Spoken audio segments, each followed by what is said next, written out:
But the fact of the matter is, in this particular technology, we don't know at the point at which this thing will just be more than us. We certainly know that if certain things come together, that this artificial intelligence is, when it gets to the level of AGI and artificial superintelligence, we have no control.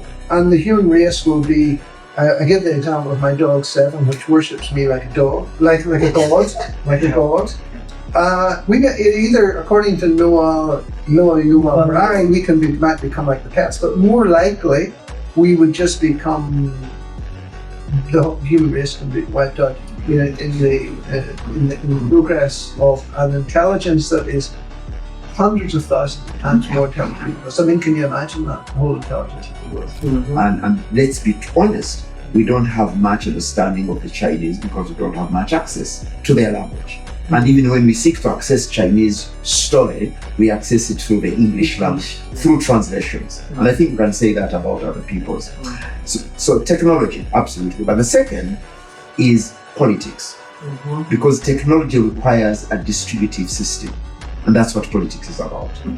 And so, hence, the question of domination.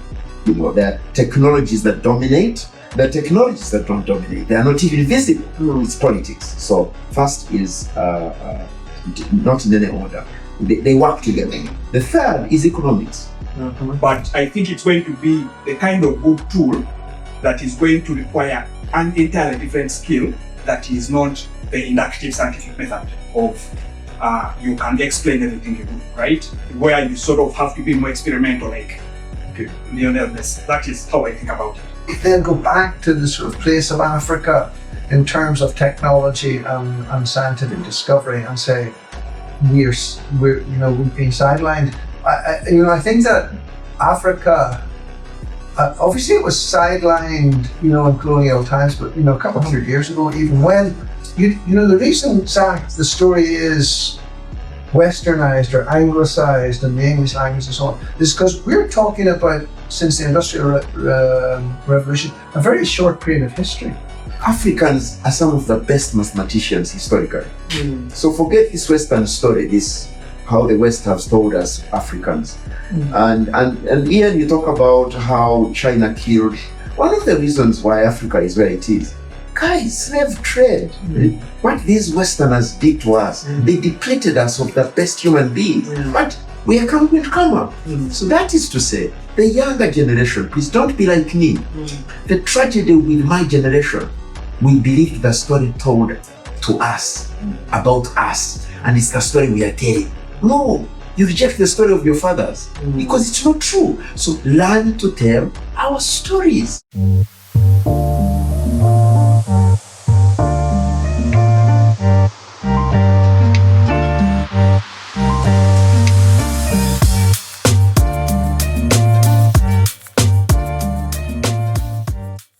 To all our listeners, we thank you for crossing into the new year with us. We are officially 8 months into doing these conversations, and we are just getting started. We've, over the last 8 months, reached over 500 watch hours. And that's really great for people who are doing it slowly. And we are going to turn up our operations, so we hope to reach more people. And we hope that these conversations are getting you to ask questions. Some people have even, through watching our conversations, have suggested whole degrees out of episodes. They're like, you guys are speaking about the real things. And for the first time ever, we have some people behind the cameras. We have our very first audience, live audience. So if you're watching this and you'd love to be part of our live audience someday, reach out, write to us, and we shall invite you. Today, I'll start by introducing our audience. They will talk to us later. But we have Pauline, who is a baker, and she's also in the finance world. We have Lorna, who is a doctor in the AI world too. And then we have Hope, who is in the finance and business world. And today, our conversation is going to be about technology. But as our ritual is, we start out on a highlights or a recap of what has been happening over the last time. But I think today just share a highlight from 2025. one or two. We'll start with our guest today, who is Kenneth. Well, thanks. Thank you, David. Yeah, I don't know what is the highlight for 2025. So 2025 is when I went full-time entrepreneurship. I decided to be my own boss, and I have learned by fire. Business is tough. It's not for the light-hearted. And I think that has been my highlight. It's been navigating the business part, making sort of owning decisions that you make and owning the consequences as well. I think that perhaps is my highlight, yeah. Nice. I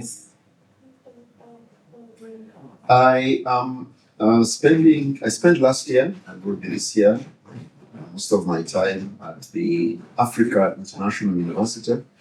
It's a young, small university in Nairobi, in one of the suburbs in Karen. And I proposed to the team at the Institute for the Study of African Realities a research conference and program. And because I was really troubled, I have been for the longest of time, the problem of religion. And this particular, the way in which, if you read history, one can conclude that violence and Christianity are bedfellows. There seem to be some correlation. So I proposed, what about we really try and grapple with the question of violence and the place Christianity and its. So my title was One New Humanity, Glory, Violence, and the Gospel of Peace. And the idea is one of the challenges we don't address violence well. Christianity seems to posit itself as an answer for peace, for solving issues of violence, and yet that's not happening. My argument was we don't understand violence. The good news for me, the highlight, we had a massive, excellent, well-organized, successful research conference in October. We had 55 research papers. Wow. We had, representation from across the continent. We had one of the best scholars of the field of Christianity and social order, Professor Emmanuel Katongole, as a keynote speaker. It was great. So, it set an agenda for this year. So that was absolutely, totally a great highlight for me. Nice. All of you, I love the first two highlights so far. They are up there. I hope Ian keeps. Ian only gives up hand. It doesn't do anything. I'm going to comment on Zach's thing about Christianity and violence, because Christianity, the Judeo-Christian religions, Christianity is billed as the gospel of peace, peace on earth, blessed are the peacemakers, and so it's about peace. But then subsequent to that, which I believe was based on Christianity, you had the development of Islam, and Islam is a religion of peace. In what? I don't know. Actually, no, that's what it means. Yeah. Islam is a religion in terms but of. Its origins are not peaceful. Its origins are in conquest, and Harari came from the Arabian Peninsula and then conquered it. Just came from nowhere, and so they changed the world because his followers, when they went in conquest, they would divide the spoils, and so the thing grew. They were sharing. They shared the spoils of war. They shared, and the people converted to Islam. But to me, it's very different roots than Christian. No, so footnote. Wait. I want to pause the both of you here. Yes. Our most watched episode is the one we had on spirituality and whatever. Is that so? Where we hosted Pauline. It's a probably many hours. So we shall have another discussion. Maybe like Q is Pauline. Yeah, maybe. So we shall have another discussion. I wouldn't want us to go No, down. that's and it. just Okay. yeah. Make a comment. Give us your Make a highlights, comment. please. And No, Make a comment. Yeah. Let me finish the comment. 2025 was all a highlight for me because 2025 was a year in which some of my business stuff that I've been working on, like the farm, which I've been working on for almost 10 years, now 10 years. It came together in 2025. The coffee prices were good. We were harvesting sufficient amounts of coffee. I got a partner. So it was very, very good from that point of view. I persisted for so many years to develop the coffee farm. Like 9 years is a long time to be putting money into something, not getting money out. And then it just swung around in 2025. I think that's a lesson in terms of patience and focus. And then I was thinking also, back to the millennium, to the turn of the millennium, when it was do you remember the year 2000? I don't know what age you guys were then, were children. Some of them were not born. But I well remember it, and I also remember because I had had my second episode of cancer quite shortly before that. I remember thinking, I don't know how much longer I'll have, after this change of the millennium, or the arrival of the year 2000. There was also this whole thing about computers were all going to stop working. Remember that one? So here we are, to me, 25, quarter of a century later, I'm just like, wow, what happened? How did I suddenly, and I'm still here. I'm still always surprised. So 2025 was a good year. Yeah. My highlights. I have many highlights. My 2025 was Just one. okay. Yeah, I'll give you one highlight. My highlight for 2025 was people and problems. I got to work on very important problems, or start working on important problems, and I met awesome people who led me to those problems. As you know, my work is in innovation, and my biggest task last year was to figure out how to set up that innovation hub. And because I'm working around exceptional people, there is no way I would say I'm going to do something haphazard. And even my brain itself would not settle to do something that Makera is doing or Bara is doing. I had to come up with something that is unique. So I spent 6 whole months suffering in my head, trying to figure out what it will be. And when the answer came, oh my God, it was glorious. I was like, I'll figure this out. And now we've started execution, and I should say I'm excited about the future. Yeah, that's the highlight for my year. Wow. Today, we get into the conversation, technology. Technologia, like the social media guys call it. Today's conversation in technology, I want to base it in history. Because when most people are talking about technology, they are looking at the shiny thing. But we know that technology is as old as the Stone Age, and it has defined humanity. It has changed the way we live, the way we think, the structure of our brains, literally. Technology has changed so much, and it has that immense power. And in history, I'm going to just take out a small bit of history to lay context. I'm starting from the 17th century. For the people who are watching us for the first time, I read a lot. So nothing's all the way from the 17th century. So in the 17th century, the dominant power was Netherlands, the Dutch. And they were and at that point, their religion was dominant, their currency was dominant, their language was the most. That way you see that dollar, English, and Hollywood. At that point in the 17th century, it was the Dutch. And it was not by mistake. It's because they had the superior technology of that time. And the superior technology of that time was building ships. And up to now, they're some of the best ship builders. And then we move over. From them, they handed over the baton to the English. And the English, I think it was 19th, 18th century when the English became the dominant power. And they also did become the dominant power because they were so bright or what? they mastered the steam engine and then the Industrial Revolution that took over from that. And when the English became dominant, we saw English, we saw Christianity, and then their currency and their clothing, it was dominant. And from the English, the baton goes on to the Americans. The Americans figure out the internet, the digital age, and then they become the dominant power. Their language, their currency, their religion, which is not Christianity actually, their religion is capitalism, I would say, has taken over the world. And so we are at the point in time where we are seeing a potential transition.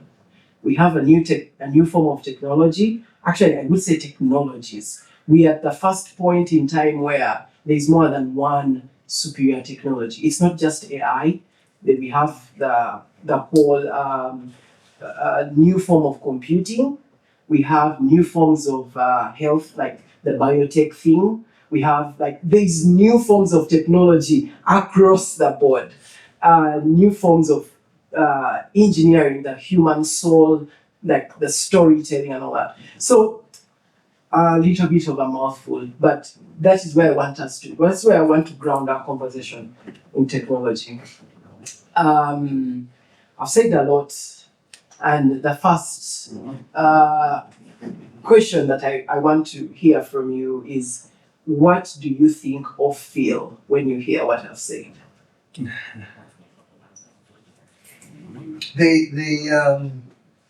Technology is basically the use of tools, as far as I understand it. And the use of tools in human beings goes back to the Stone Ages, when we started to sharpen stones and then obviously control fire. I read a book. The book was actually called Testosterone, and it is an interesting book on the differences between men and women, because you find that it's usually men that start wars, and it's really related to our testosterone. But there was a researcher in Kibale who did research. There's a lot of research goes on in chimps because there are nearest. There's a lot of I think they're the closest in terms of DNA with the chimps. That research was the first person who really recorded, who saw a chimp pick up a tool. The tool was a branch, a stick, and beat up the female chimp. So he was using the tool, but he was using it, for a bad purpose, to actually dominate. It was the dominant chimp, but that was the first time they'd seen actually another species use a tool and then also use aggression to use that stick to beat up the female chimp. And I think, so we have developed our tools since the time of the Stone Age, right through.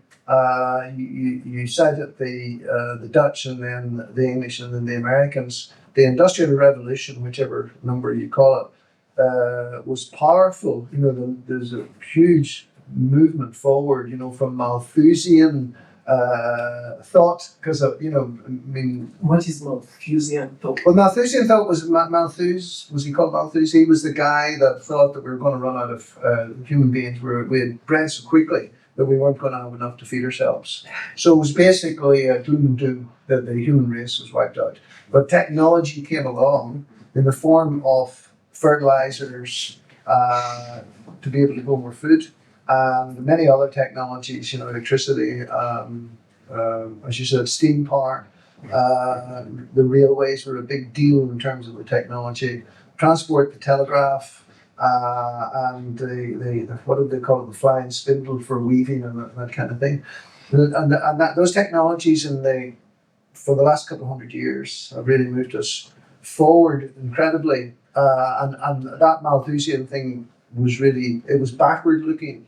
Because he didn't predict the rise of technology. And in fact, I've just been reading a book on economics over the last, what we call a long century. So it's from 1870 till 2010. So it's about a century and a half, in fact, when this guy's been analysing Hayek. What's the title of the book? It's called Slouching Toward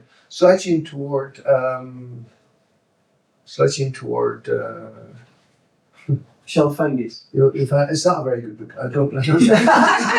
It's just too. For those of you in the audience who are economists, things simple for goodness sake. Yeah. Okay. So, but basically, but the point I wanted to make from that was there's a technology index in terms of how much humanity has improved per year, and if you go back back further than 1870, it was slowly improving, but it jumped way up, to that index. Suddenly we started to improve, the curve went the way we would like our economy to grow, like this. It suddenly went up from about the beginning of the 19th century. And now I think we've gone off the charts. We've got up the whole hockey stick in terms of the technology that we've developed, which to me is really, really scary. There's another book that I read called "If Anyone Builds It, We All Die."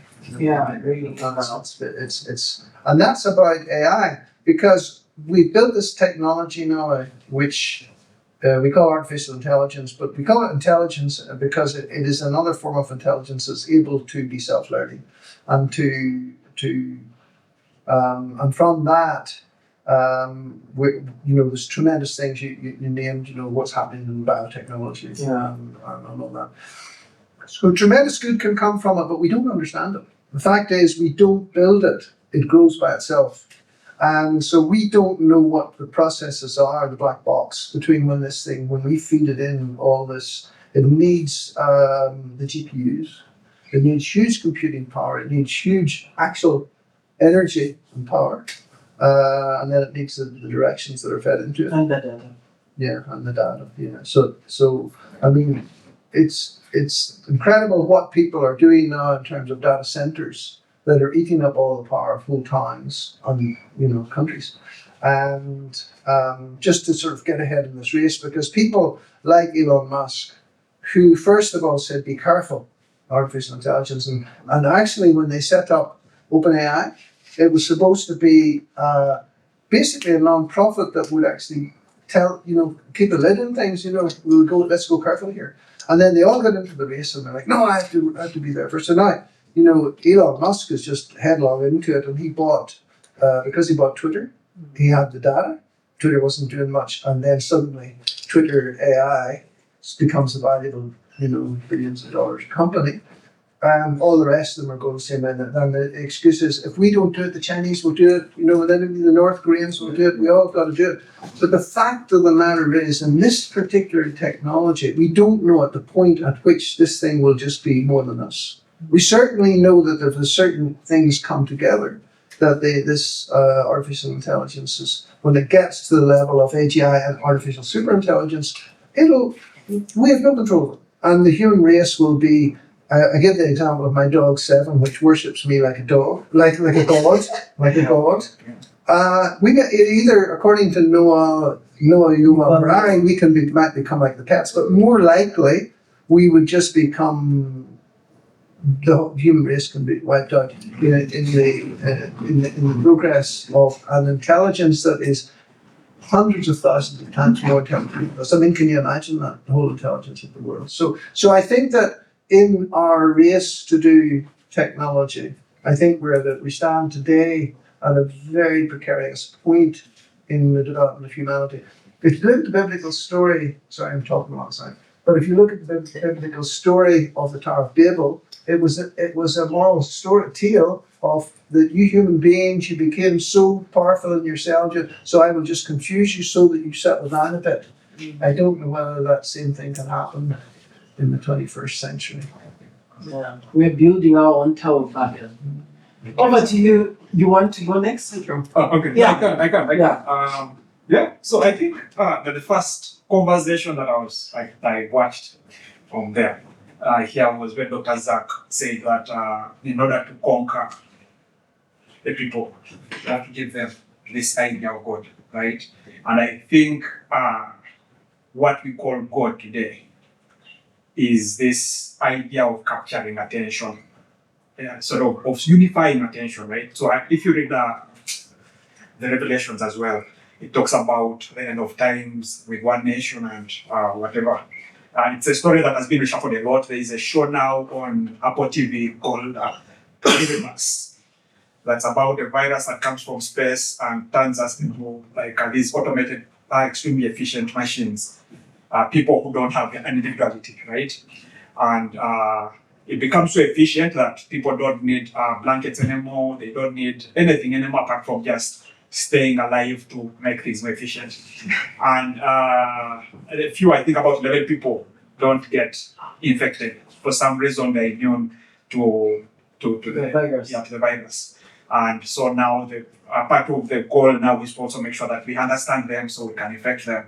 And this is a utopia that's argued from a point that's not dystopian at all, where people are not angry, everyone is happy, they just don't exist, right? They share this universal mind. And I think most of the times when we say technology, we mean things that we're paying too much attention to, right? For example, there is I read somewhere that before the colonization, Baganda had a practice of brain surgery. What? Yes, that they would crack the skull and heal. I read that somewhere. I think I can find it on Wikipedia as well. But even beyond that, the Baganda now, if you go to the village, they have a practice of healing strains. Okuyunga, I don't know what they call it, right? Yeah. So they have that practice, and if you find someone who's really good, you'll be extremely surprised how well it works, right? If you have, say, a broken back, something similar to chiropractic, chiropractic, you'll be extremely surprised at how it works, how efficient it is, right? And then Baganda also have this concept of Lubari. I don't know if you guys have read a little bit about it. But the Lubari thing is, before again the gods come and they turn the whole idea into like a god thing. Lubari's thing is a psychological practice of training you to meet the world, right? So as when you're growing up, apparently you're supposed to do your Lubari, and making your Lubari means taking these sorts of practices that make you a man who's ready to meet the world. Yeah, basically mostly what most spiritual practices do, like Buddhism, those are most practical spiritual practices do. But all this is now non-technology, right? We consider that ancient. Yeah, because now for me, for example, if you took me to the shrine, I've run away. I know this because you're reciting a movie about witchcraft. I want to watch that movie. That is how I know that it is not as scary as in my mind I think it is, right? But all this has real practical utility. That was a form of technology. Yes. Is. Oh, is. Okay. This is all technology. Okay. But but attention has been captured, right? Again, I think I also attribute it to, but maybe even before Islam. So there is Hinduism, not Hinduism. What's the Judaism, right? No, Judaism. I think Islam comes, and Islam, I think, conquers the Judaism, and then the Christians come after that. But the Abrahamic religions come with the idea of there is one God. Yeah, and monotheism. Yes, monotheism. Yes, and the sort of the ideal goal of monotheism is we all think the same. Sort of, yeah. That is sort of the ideal end of the story. If you follow it to the extreme end, it's revelations, one nation under one government, and so on and so forth, right? Wow. But in a world where, say, in an alternative reality where the Baganda conquer the world, right? Because the Baganda don't have gods. Each family, you go and make your own god. Or you go and make your own Lubari. Each family has its own Lubari, and so on and so forth. And if your Lubari conquers another one's Lubari, that's what we call the Kabaka, right? And again, the British came and made it a royal hierarchical thing. I think that's even before when the Muslims came, but apparently a Kabaka would be like, so we have some Lubaris like, is it called Mukasa? Mukasa is for rain, Musisi for thunder. So these are like people's philosophies of, this is what you give one thunder. But sorry, Ken, if you don't mind me asking a question, you're talking more about cultural practices, yeah, in relation to technology, in relation to getting your attention. Now, is that these cultural practices aren't necessarily technology, because so I think calling them cultural practices also looking at them from the Western eye. Yeah, and right? I have a lesson. Yes. So culture. If say even right now, right? If you go in like a deep village in Masaka, right? if say 3 people die randomly, say if maybe your cousin dies from a car accident in Mali, another brother in the homestead dies of say malaria, and if 3 things happen, right? The assumption we are going to tell is, okay, the first assumption most people would make in the village is the family things are asking for something, right? Yeah, but I'm going to make the point. I understand why you're going, but Okay, I'm we going are becoming impatient. Yes, I'm going to come to the point. Yeah. So, the reason, and it's easy right now to look at, what most people say right now, my train of thought has been broken a bit, but let me start now from maybe a perspective that makes sense. So, what most people say right now is technology. Is similar to what we call the scientific world thinking, right? Where you can make an assumption, test it out, and prove it. yes, and either sort of falsify it, right? Yes, falsify it. But so before, say for example, if you look at physics, right? Before Sir Isaac Newton tells us that these are theories that nature runs by. People already building very big buildings that follow those laws, right? So before then, people intuit. okay. Intuit the science, right? They don't have like a formalization, they haven't written formally, but they know that for sure, if you put a stick in the air, it's going to come down and fall. They understand gravity. Yes, they understand gravity and all those forces, right?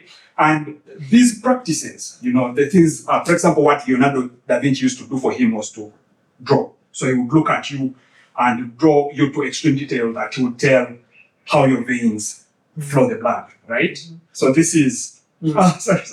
Okay. The reason I want to make you guys see this from so many perspectives is so you can see that technology is not limited to the scientific way of thinking. Okay. Right? That other practices that are not falsified per se can be utilized. You can use the idea of Mayembe, Leonardo's talent for drawing to diagnose diseases. Right?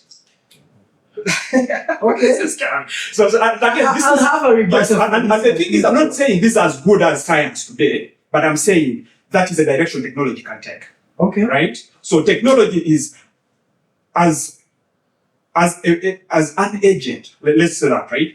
As a being with agency, are you able to create a tool that you can use to sort of offload some of that agency so it can go and do some work for you? Okay. So that is technology, right? It can be a machine, but it can also be a story. That is Islam, right? It can be a story. It can be Islam and Christianity, and it can be capitalism. Capitalism, for example. Okay. It could be, that is all. Philosophies or religions, not technology.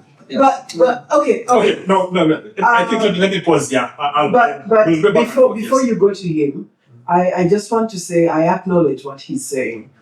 That there are technologies that are not devices. They are not actual physical things. They are methods or ways of looking at the world. Like stories are real. I would say in a way they are It's not technology. They are tools because you say technology are tools, right? Yeah. That we can use to do something. So if I come to your village and I use a gun to conquer you, I also have the option of coming with a story and I conquer you. There are 2 tools I would have used. The other one is an invisible tool, which is what he's coming up. Like they are invisible tools and they are visible tools. That's what I'm getting from you, Yeah, right? let me actually just respond. In 1 minute, please. Yes, in 1 minute. So today, Dr. Ian, what do you think is the highest form of technology? I think AI is the scariest one. That's for It's sure. the scariest one. Yeah. Advertising is the highest form of technology. Okay. No, it's not.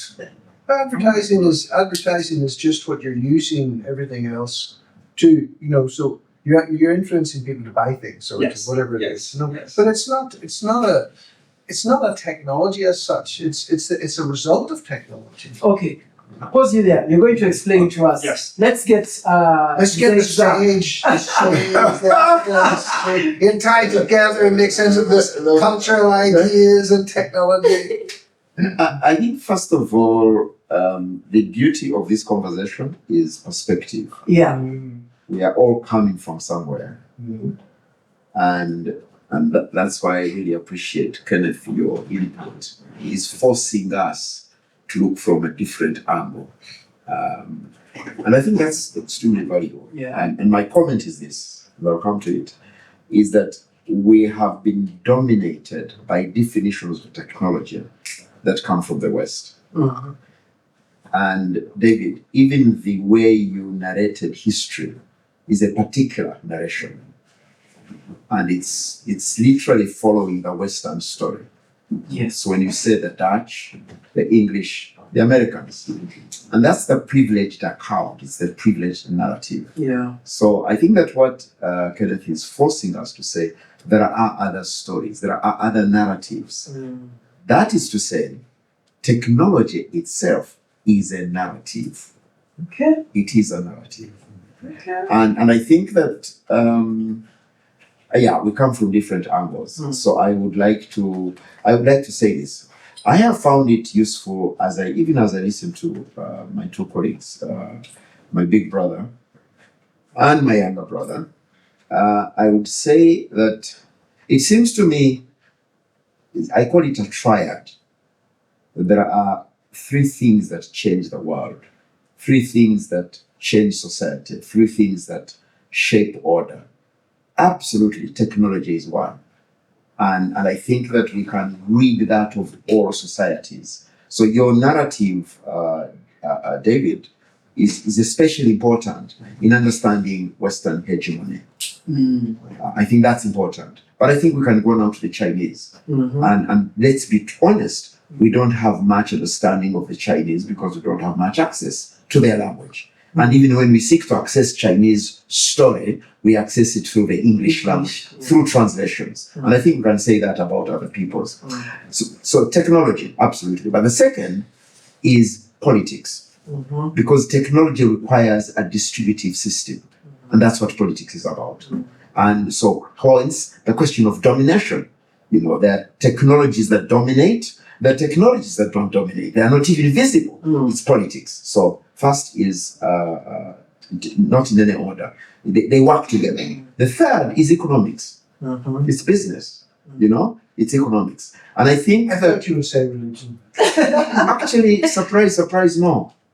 In my own reading, religion is part of a distributive mechanism. Religion is essentially politics. Religion is a factor of politics because you must find a way, and that is why his idea, the point that he recalls, the idea of God, and I am not denying that there is an idea within every human about transcendence, something much bigger, much greater. Every culture, societies, at least those that I have studied, but those that I encounter, this idea of the supreme, the transcendent, that which is beyond us. But the creature we make called God, societies do that literally to determine distribution. And I have done a lot of work. Now, footnote, I am totally persuaded by the story of Jesus.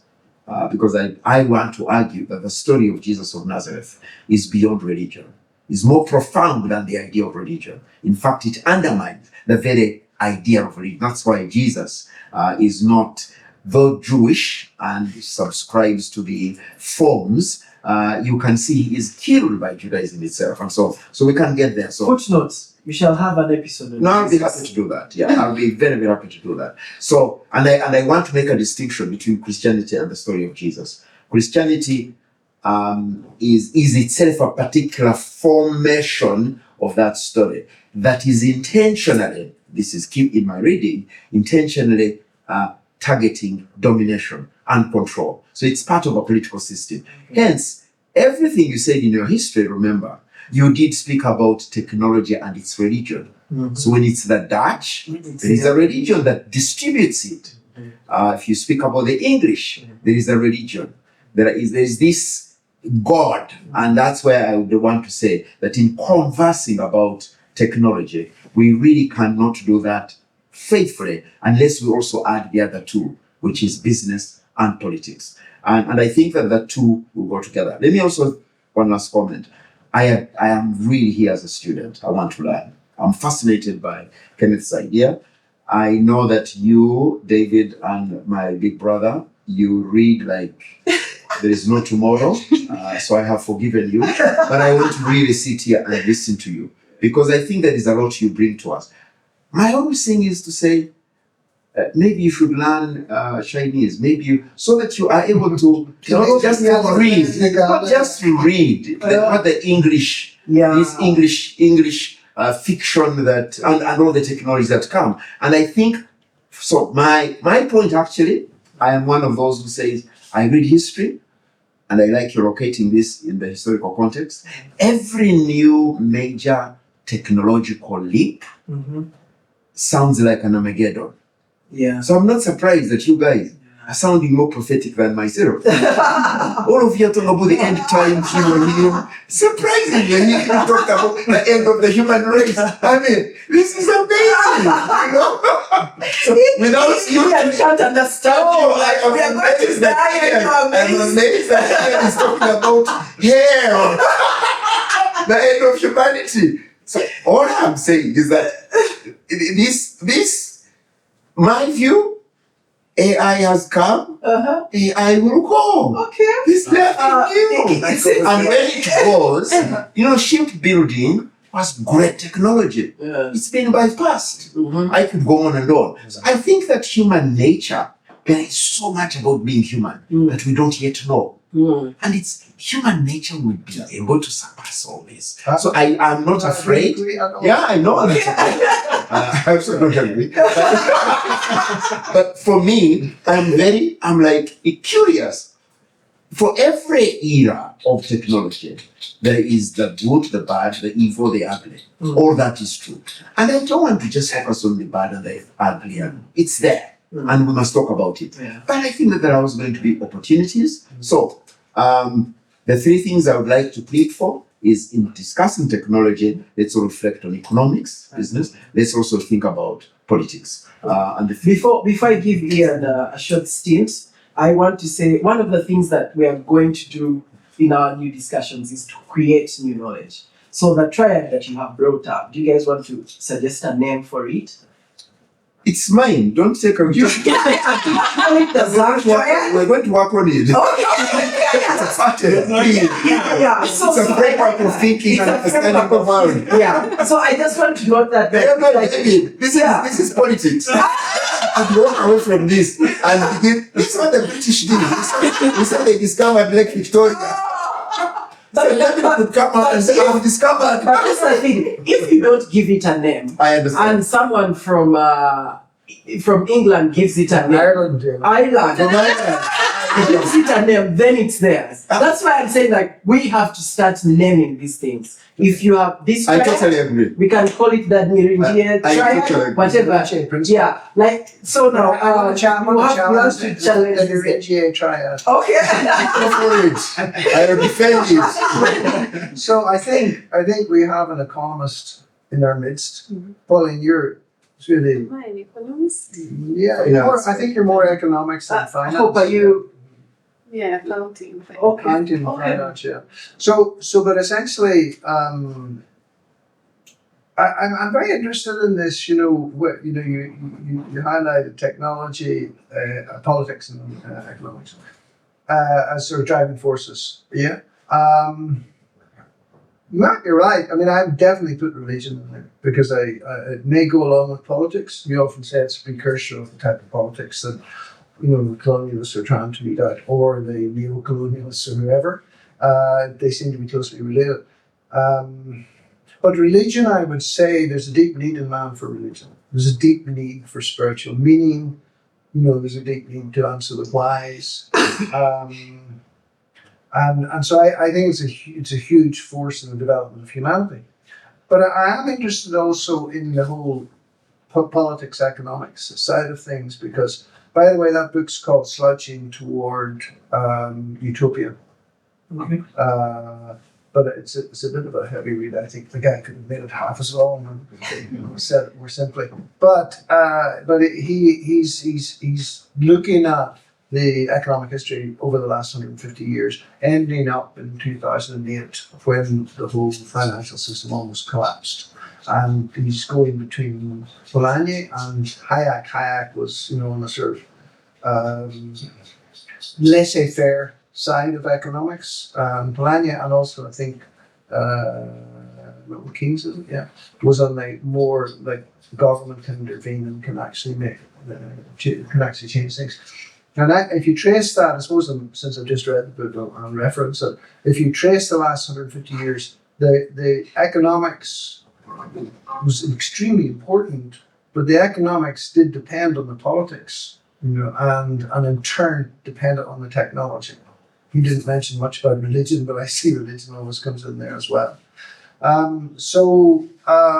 Where we are at the minute, I do still think we're in a very dangerous time in terms of technology, because we've arrived at something we don't understand, and we're really, when I say we, there's like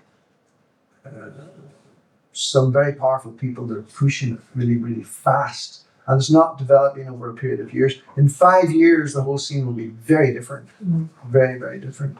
But you could relate it to the development of nuclear bombs, because in the 20th century we did manage not to destroy the world, even though we came close in terms of the Cold War, and America dropped bombs in Japan and wiped out a couple of cities. So the fact that we pulled back, and then if you look at the Cuba Missile Crisis, which when I was a kid at school, the whole world was on edge. Because it was a challenge between Kennedy and Khrushchev, I think, was the Russian leader at that stage, and it was really like who was going to blink first. And the Russians blinked, because otherwise we were into a nuclear confrontation at that stage. And we're still, in terms of the nuclear thing now, we seem to think now it's kind of under control, but it could go at any stage. But AI is something that we don't understand it, but we're still pushing, and I don't think we know when we'll set off the nuclear explosion, and not even be aware of it. So that is my doomsday thing, and I hope that we begin to understand it and just hold back a bit before we just fall over the edge. Okay. So I'm now going to give each of you 3 minutes. Then we get into the Q&A from them. And in these 3 minutes, I want you to tell us what you would recommend for the young generation to do or think about technology right now and in the future. I can go first. Okay. Yeah, I feel like my last one was cut short. Okay. But yeah, I think I would blend it in that. So I'm going to first actually give perspective. I think to understand AI, maybe also I can sort of introduce myself. Yes. I have worked for 10 years as a software engineer. I've worked mostly for Silicon Valley companies, and my earliest career I worked in the UN. And later in my career, I worked as a data engineer, so I've been preparing the data that trains the AI. So I sort of have a strong idea of what it is. I understand You're the people who have built this how stuff. the system is Scale. right? So that's why I'm not so fascinated by the test, right? And I think for me, if I'm to make a prediction based on how I know AI works.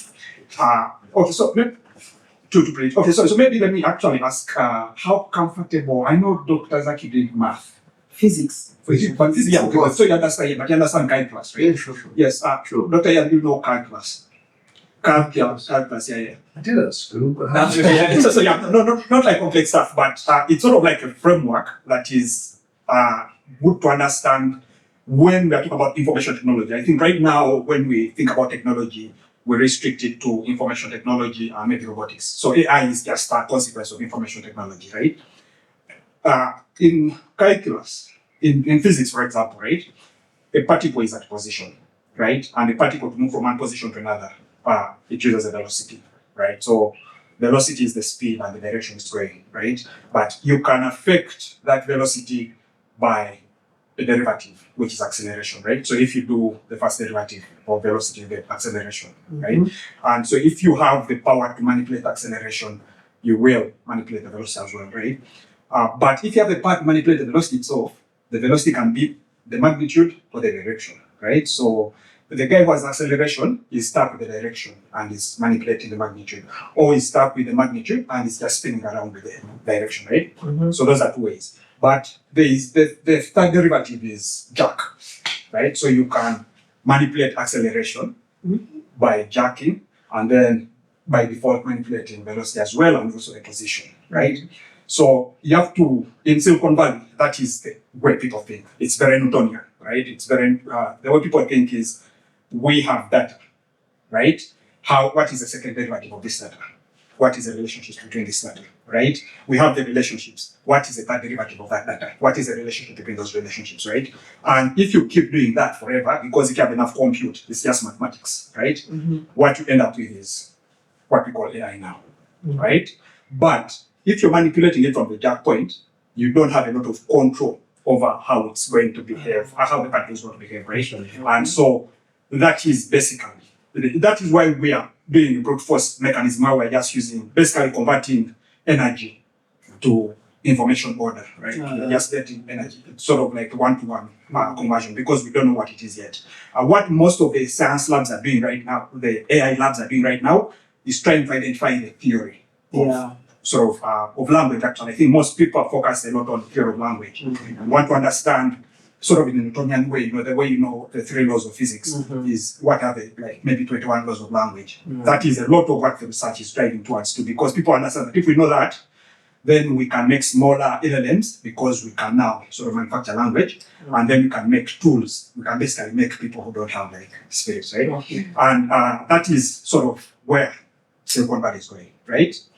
The argument is this one may keep us here. No, but it's interesting. We may need to another episode. Make the point very quickly. Okay, please. Remember, you do that to make the rules. Sorry, okay. But the whole point, the reason I'm saying this is, in the end, what a lot of the practices, what you call cultural practices, not the end, is people having the intuition, not like having a formalism, like Isaac Newton, but having the intuition of how information around society can be manipulated to a certain aim, right? Without actually knowing. So most of it is trial and error, but if it was more error than results, those practices would have been dropped. Most of the practices that survive up to now have a certain level of results, right? And so AI is the same thing. So we are back now to witchcraft, quote unquote, right? We are back to building tools, because with AI, it's try and error. Now, most of the labs what are doing, basically, no one knows what they're doing. It's try and error until we get something that works. And so for me, if I'm to what I would train my kid to do right now is play, right? So again, I like the Buddhist practice a lot, because it teaches you to stay present when you're doing things. So play with presence, because right now we are almost all at the same level. Knowing more algorithmic mathematics. For example, when I was starting to code, there was a site called Neat Code where you have to go and memorize, say, the shortest route algorithm. How to find, say, a path from here to Kampala, that's the shortest, and you have to memorize that algorithm. You have to memorize algorithms about shuffling cards and things like that. But most of that stuff now, a computer can just give. You can ask it to give it to you, right? It has memorized it. So the way to, how do you, because capitalism, I think, may survive AI, but how do you compete with witchcraft? Wow. Yeah. So that is like the idea, and that is play, right? So AI is safe, of course. We're not safe. Again, I think your fears are valid, but we probably know more about it than we know about witchcraft. I'm not worried if that it's going to take over the world, or what it's doing is similar to what we call being alive. I don't think we are the sentient things. Yeah, we are totally different things. But I think it's going to be the kind of good tool that is going to require an entirely different skill that is not the inductive scientific method of you can explain everything you do, right? Where you sort of have to be more experimental, like Lionel Messi. That is how I think about it. I was going to give you guys 3 minutes. Very good, 1 minute. Yeah. But this guy's submission is unique and interesting, so I let him go. Yeah. I think we shall bring him back. I'm requesting that I take Do you guys have questions? I have one. Okay. Me too. You have Comment. comment? Okay. In 30 seconds. My question? Get the mic.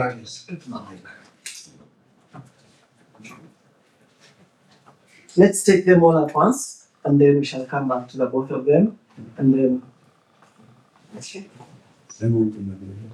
Okay, so thank you so much. I think his submissions have been they've tickled me a lot.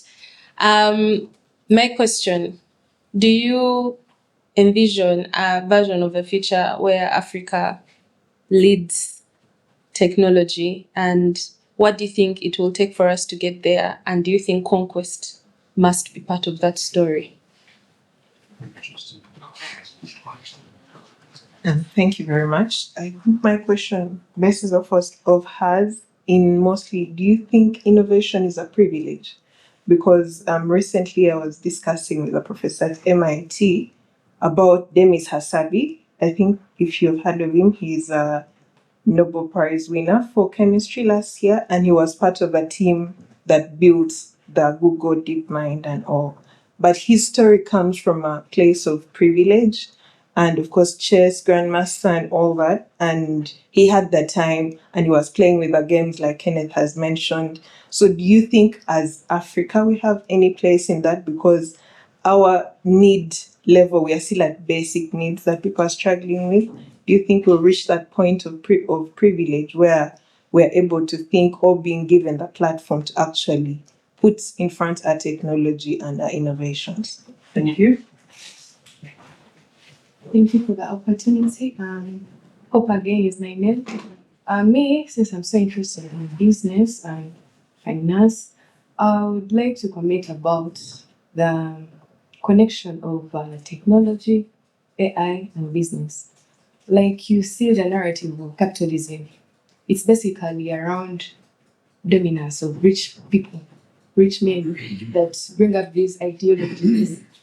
So me, I think this whole AI thing and technology comes way, like you said, I agree, like way deep into politics and economics.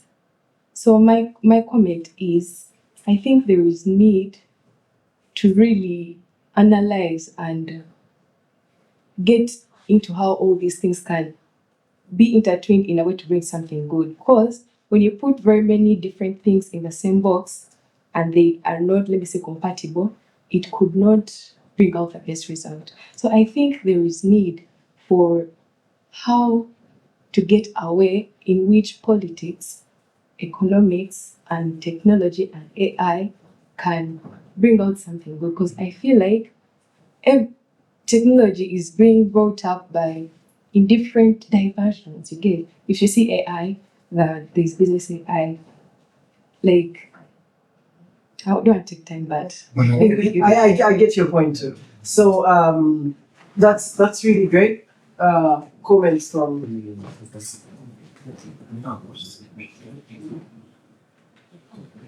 The earlier question you raised about any counsel for the younger generation.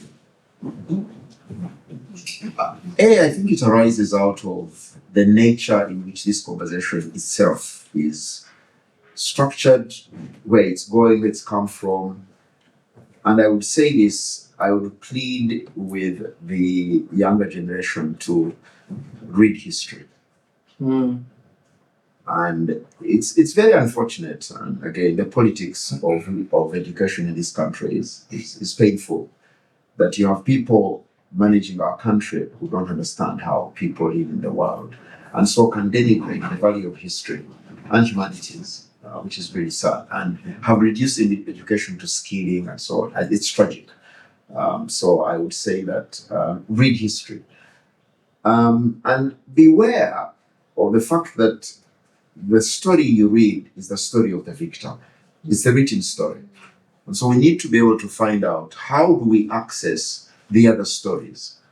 I have become persuaded that the future is going to be defined by today's margins. My reading of history shows me that today's margins will be tomorrow's future. What do you mean by margins? That the story that is not privileged now will be the story that takes tomorrow. Okay. The privileged story has its day now. And maybe, Ian, where I might agree with you, given the way I look at the future, people like me celebrate the Armageddon of AI because those who've controlled the world, your end has come. Yeah. That's where I am. He's worse than me. No, because you see, That's like social empires rise, empires fall. Okay. Yeah, and this empire is collapsing. The Western Empire is collapsing. I mean, I'm very persuaded about that. So, if AI quickens its demise, so be it, because we've suffered too much. We've suffered under the English language. We've suffered under Western scientific forms, which denigrated our own sciences. I mean, they told us, the Westerners, that they have the definition of science. And what could we do? We have to. So there are definitions of science. I like your point about naming. We must name our reality, but you can't name it if you haven't done the reading. One of the highlights for the end of the year was sitting with elders in my community and simply asking, where did we come from? And there's been a debate within the Great Lakes region, those of us who come from Kisoro and that Eastern Congo. There's a story that's being the politics of Rwanda and so on, that there is a wider Rwanda. And my people said, no, actually, my ethnic roots, my clan comes from Katanga province. So if you want us to go back home, it's Congo kind of thing. So I am simply saying, read history. If you don't know where you've come from, you don't know where you're going. You don't even know where you are. History. And read it broadly. This idea of reading only one story. Who said it? Chimamanda? Yeah. The danger of of one one story. Yeah. I think let's hear her over and over again. That also has a lot to do with this AI. AI is becoming the single story. Yeah. It's dominating us. And so like Uganda, how many kids, how many young people in our country have even imagining the world through AI? Look at the education system. Look at the populations of Africa. And I can assure you, these human beings have an idea of the world. Let's not just buy the story of the conqueror. Let's also listen to the conquered. Because I believe this, the future does not belong to the conqueror now. The future belongs to the conquered. And I think that we can navigate that. I think my other last point will be to say that learn language. Learn other languages.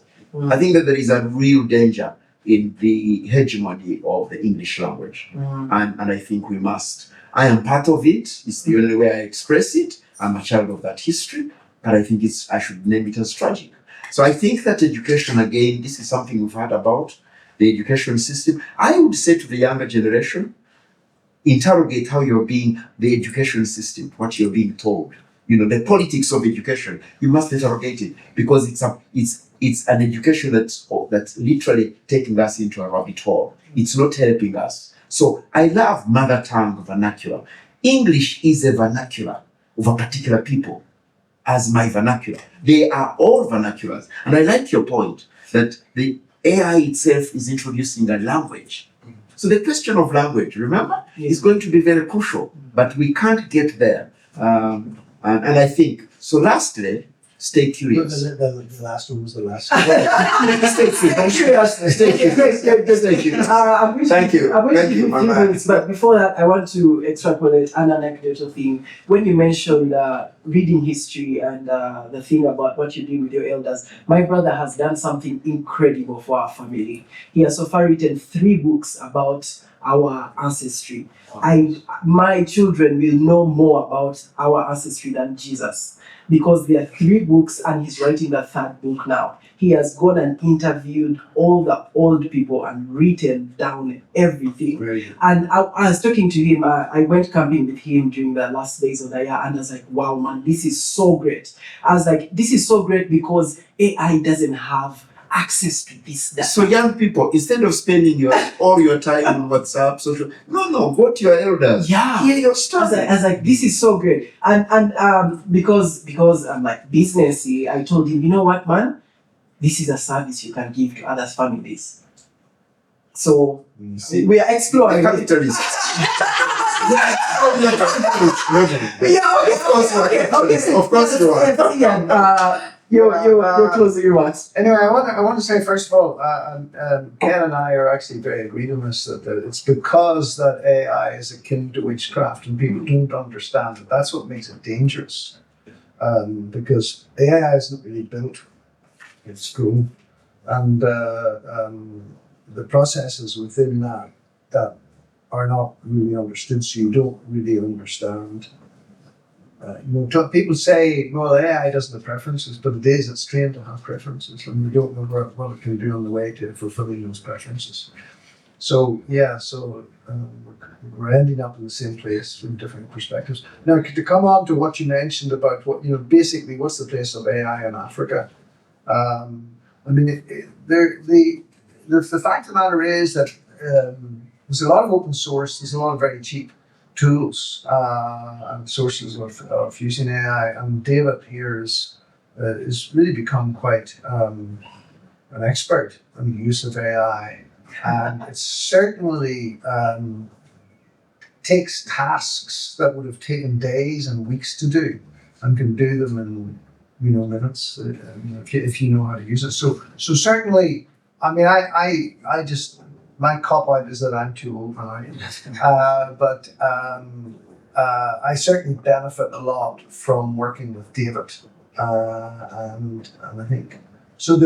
I think we young people should be definitely learning how to use AI optimally, because it's not just to Google. It's not. There's a lot of both prompts and different types of AI that will result in different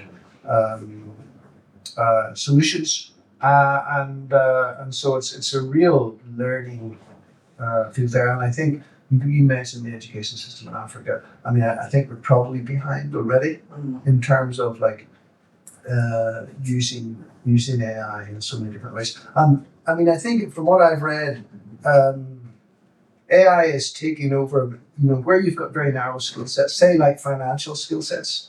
You have a very narrow, very good at a narrow field. AI is replacing the human beings in terms of those skills. So I'd say that as one thing, but I would then go back to the sort of place of Africa in terms of technology and scientific discovery, and say we've been sidelined. I think that Africa. Obviously, it was sidelined, in colonial times, but a couple hundred years ago, even when the reason, Zach, the story is westernized or anglicized in the English language and so on, is because we're talking about, since the Industrial Revolution, a very short period of history, and it's the period of history that was concentrated in Western Europe. It just happened, because before that you had Ottomans, then you had the Romans, and if you go back. To before written history and so on. It was all in Africa. I was just reading an article today that in Gibraltar they discovered a fragment of a bone which is probably precedes Homo erectus, and you're going back about 750,000 to 1 million years there. Humanity came out of Africa. There's pretty much nobody doubts that. So just this tiny sliver that we're living in. That's why it's not just the victors, but that's where an awful lot of stuff happened. But when you actually ask yourself, well, how was Africa left behind? How was, in fact, China left behind then as well? And some of the explanations are fairly clear. China got left behind. So if you look at the global north, global south, that's what we're looking at. So China got left behind because of Mao Zedong, and because of all the he was responsible for just millions and millions and millions of deaths. But how fast they caught up, because before Mao Zedong, the great civilizations of China were incredible. But the story of Africa is very interesting, because we're not really quite sure how Africa managed to be behind and is still behind. And yet, looking around, and of course, there's all the prejudices. When I look at today's what's happening in America, and I agree with you that it's, a lot of the forces at work in America at the present time are the demise. They're the demise of what's been a great economy, at least. Yeah. And it still seems to be the most powerful country, but I don't think that it can continue there when you have the sort of values that have been propagated at the minute, such as white supremacy. Stuff that is just like.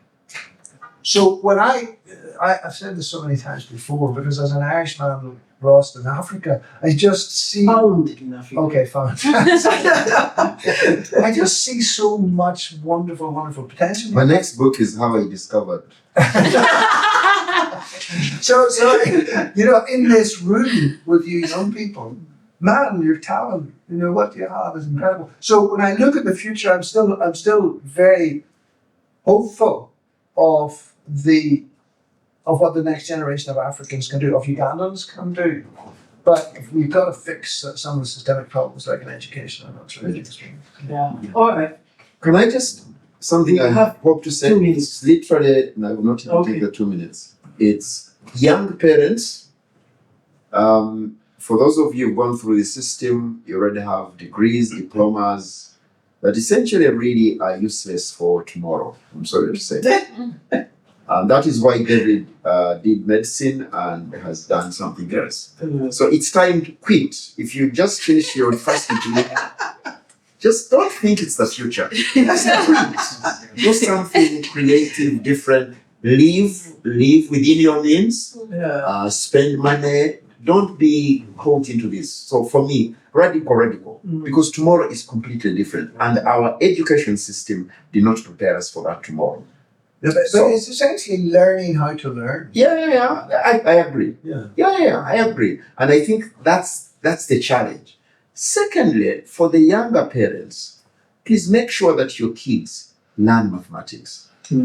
Just let them learn mathematics. Mathematics is the basic way in which, and by the way, another footnote, Africans are some of the best mathematicians historically. So forget this Western story, this how the West has told us Africans. And Ian, you talk about how China killed. One of the reasons why Africa is where it is, guys, slave trade. What these Westerners did to us, they depleted us of the best human beings. But we are going to come up.